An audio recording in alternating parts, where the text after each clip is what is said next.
Nuevamente aprovechamos la ventana que nos brinda el Congreso Futuro en esta última versión para poder conocer más y sobre todo aprender de las voces de especialistas destacados tanto a nivel nacional como internacional. Y en este caso vamos a hablar de biociencias moleculares. Suena intrincado, suena complejo, pero también queremos conocer más también de la personalidad, en este caso de la doctora Claudia Quesada, bioquímica académica e investigadora de la Universidad Austral de Chile. Doctora, muchas gracias por toda la paciencia que ha tenido con nosotros a propósito de poder finalmente concretar esta entrevista.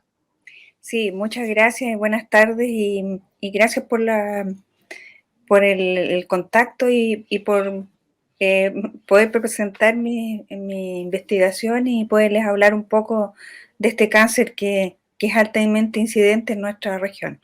Así es, vamos a hablar de cáncer, vamos a hablar también de distintas afecciones de políticas públicas, porque la doctora Claudia Quesada es bioquímica, yo les decía, académica, investigadora, doctora en biociencias moleculares y, claro, el Congreso de Futuro habla de lo que viene más adelante, del metaverso, pero la salud es clave para el futuro también y en ello la investigación es primordial. Vamos a centrarnos sobre todo en lo que pasa en la región de los ríos. Yo les podría dar el currículum que tiene la doctora Quesada y la verdad que estaríamos hablando mucho más de los 10 minutos que tenemos proyectados y donde nos interesa sobre todo conocer sus respuestas. Pero básicamente es académica de la Universidad Austral de Chile, directora del Laboratorio de Biología Tumoral del Instituto de Bioquímica y Microbiología de la Facultad de Ciencias, directora de investigación de la Vicerrectoría de Investigación, Desarrollo y Creación Artística, VIDCA, y tiene una larga trayectoria también como investigadora principal. Yo quiero comenzar de otra forma esta vez, doctora, hablando también un poco de sus motivaciones personales para atacar precisamente en sus investigaciones, poder indagar más respecto a este campo, básicamente centrado, como usted bien lo decía, en el cáncer, en las afecciones y sobre todo lo que pasa en su zona. Personalmente, ¿qué la lleva precisamente a destinar sus esfuerzos a ir a poner el punto básicamente en esos campos de investigación? Sí, bueno, toda la vida me ha gustado la bioquímica y indagar un poco más en la parte de salud y en salud humana.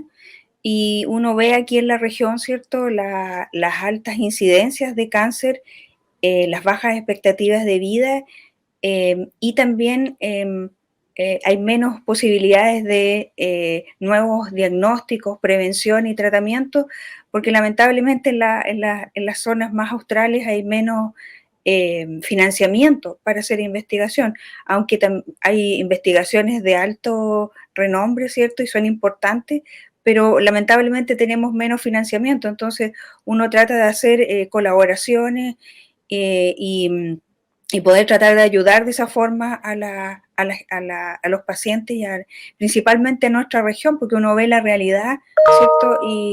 Y puede estar más cerca de lo que falta y de lo que podemos hacer en un futuro próximo.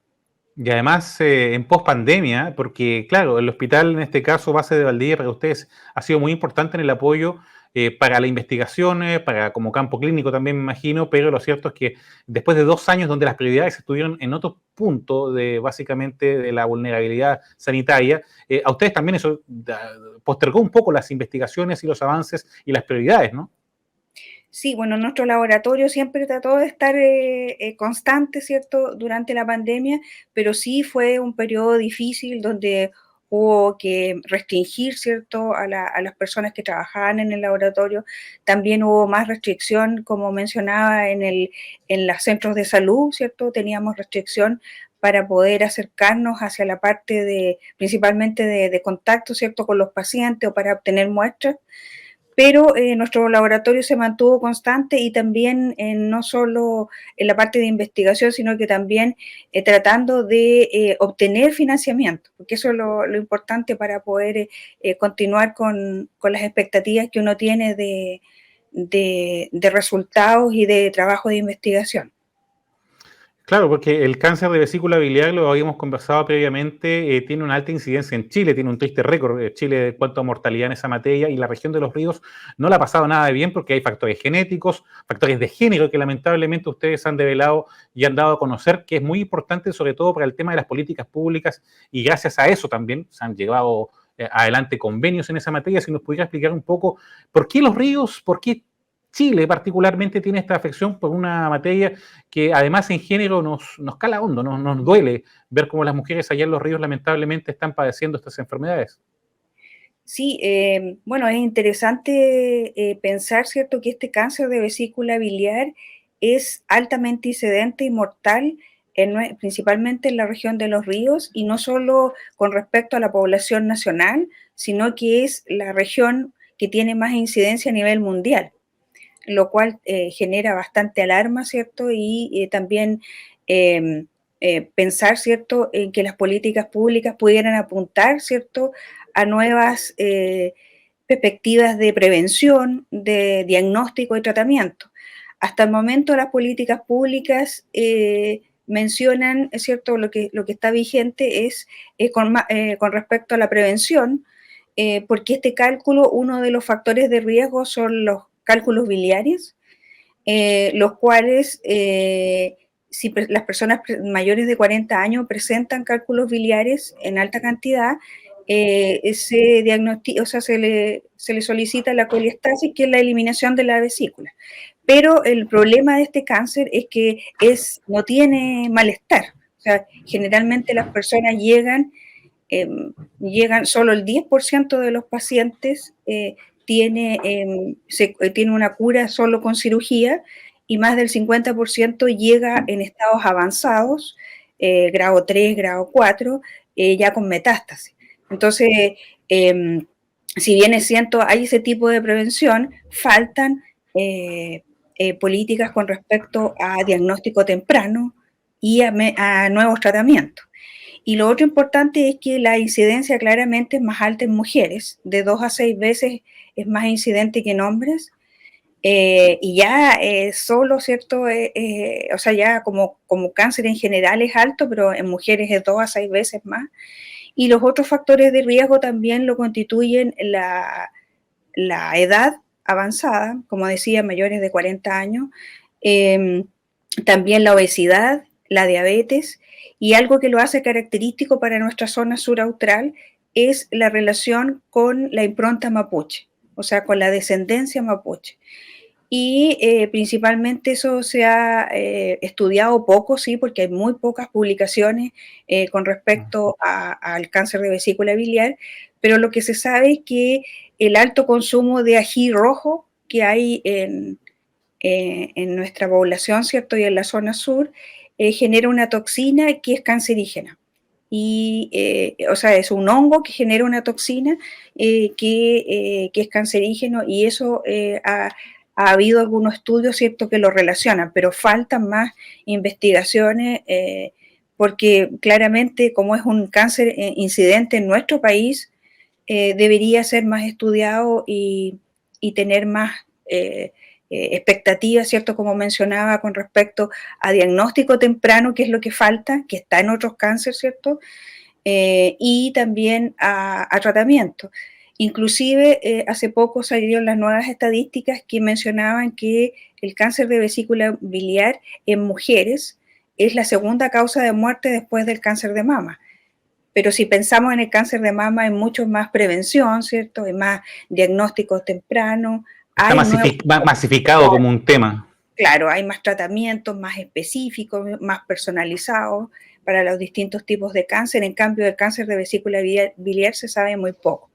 Está muy invisibilizado, sin duda, doctora. Estamos hablando con la doctora Claudia Quesada, especialista en biología molecular, y lo cierto es que cuando nos habla de estos hábitos, la verdad, doctora, nosotros, biociencias moleculares, quiso hacer la corrección, cuando nos habla un poco de las conductas, sobre todo de tipo alimentario, uno nos deja pensar también en uno mismo, sobre todo con este tema que está invisibilizado. Los hombres somos malazos para ir al doctor, seamos honestos, sobre todo después de los 40 que usted decía. La mujer es más preocupada, fíjese, y aún así el diagnóstico no llega a tiempo. Consultarle, ¿basta con revertir los hábitos para mejorar las condiciones de salud en aspectos tan graves como estos, doctora? O porque en general el daño ya está hecho, además. ¿Se puede revertir, se puede prevenir más tempranamente con algo que además se invisibiliza, como estábamos comentando?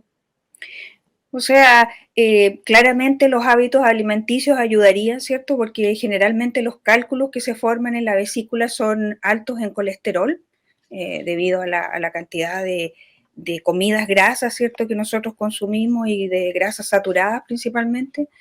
Eh, pero también, como mencionaba, hay una relación también con con la descendencia, con variantes genéticas, ¿cierto? Que también también llevan a riesgo, ¿cierto?, para este cáncer. Por lo tanto, claro, la prevención, falta, ¿cierto?, moléculas, marcadores diagnósticos que lo diagnostiquen a tiempo o tempranamente, que en eso nosotros estuvimos trabajando, ¿cierto?, con marcadores. En este caso nosotros trabajamos con marcadores pensando más en la tasa de sobrevivencia y en qué tratamiento podría ser más efectivo, pensando en que los pacientes ya llegan en etapas avanzadas, pero faltaría también estudiar marcadores diagnósticos y también algún tipo de prevención con respecto, así mismo como es el cáncer de mama, ¿cierto? Que uno se hace una ecografía desde cierta edad para prevenir, ¿cierto? Algún tipo de tumor incidente, ¿cierto? También podría ser en el caso del cáncer de vesícula biliar poder tener acceso, ¿cierto?, desde cierta edad a también una ecografía abdominal para ver si uno tiene cálculo. Sí, Que pues hay eso un tema sería ahí. también sería una prevención que podría estar dentro de las políticas también que tiene el gobierno. Claramente, porque hay un tema de acceso ahí que es altamente sensible. Claro. Doctora, no quiero terminar, porque ya estamos pasado el tiempo además, pero bueno, no quiero terminar con un tono tan preocupante, que debiera preocuparnos claramente, pero también, ¿por qué no? Esperanzador, porque si uno habla de cáncer en general, no hay modo de incluir la palabra vacuna. La gente que nos está viendo debe saberlo. Pero hay test experimentales, pruebas que han salido con bastantes resultados positivos. Es esperanzador esto, doctora, porque hay un tema también con las células personalizadas. Si nos pudiera brevemente, yo sé que es tema Sí. muy amplio, pero si nos pudiera comentar al respecto a esto, que claro, da una esperanza respecto a cómo mejorar también las estadísticas preocupantes en esta área. Sí, justamente con la ayuda del gobierno regional de Los Ríos, nosotros tenemos un proyecto en el cual nosotros postulamos a terapia personalizada para este tipo de cáncer, por una parte mejorar la quimioterapia, haciéndola más personalizada, como mencionaba. La terapia personalizada es pensando en el perfil molecular de cada paciente, porque todos somos distintos. Entonces, para algunos pacientes pueden ser tratados con quimioterapia, pero mejorada en el sentido de saber, ¿cierto?, que droga no resiste, ¿cierto?, al tratamiento.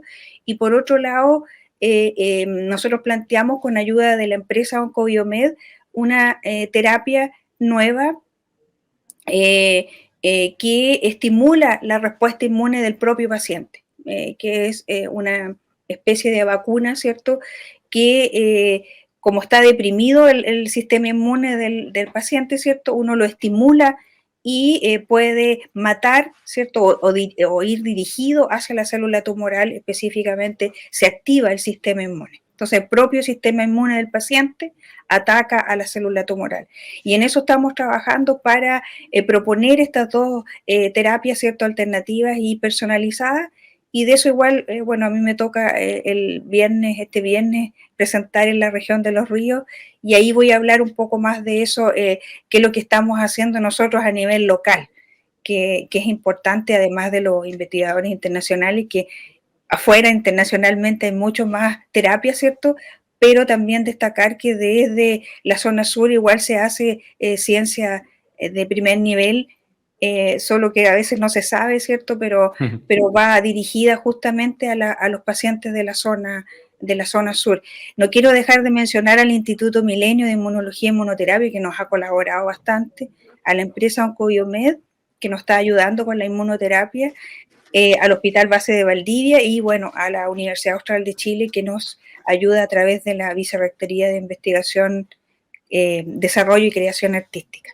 Así Eso. es, un trabajo destacado, doctora, por el cual la felicitamos a usted, a su equipo y, por cierto, también a la gente decirle que esto no es casual porque, claro, además felicitarla por la obtención de la medalla 2 de octubre de la región de Los Ríos, que reconoce también el trabajo que ha realizado y que sigue desarrollando allá en su querida región de Los Ríos. Doctora, un placer haber conversado con usted. Gracias por estos minutos para con nosotros, que nos sirve también para aprender de una disciplina compleja, pero tan real, que lamentablemente no ostentamos buenas cifras, pero hay un futuro, esperamos, también esperanzador a propósito de las nuevas técnicas que se están descubriendo.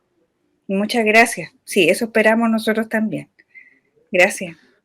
Gracias a usted, doctora, y a usted que nos ve, como siempre, gracias también por compartir esta ventana que nos permite el Congreso del Futuro para conversar con distintos especialistas, aprender y conocer más de nuestro entorno y pensar en el futuro, lo cual siempre es una invitación grata. Hasta la próxima.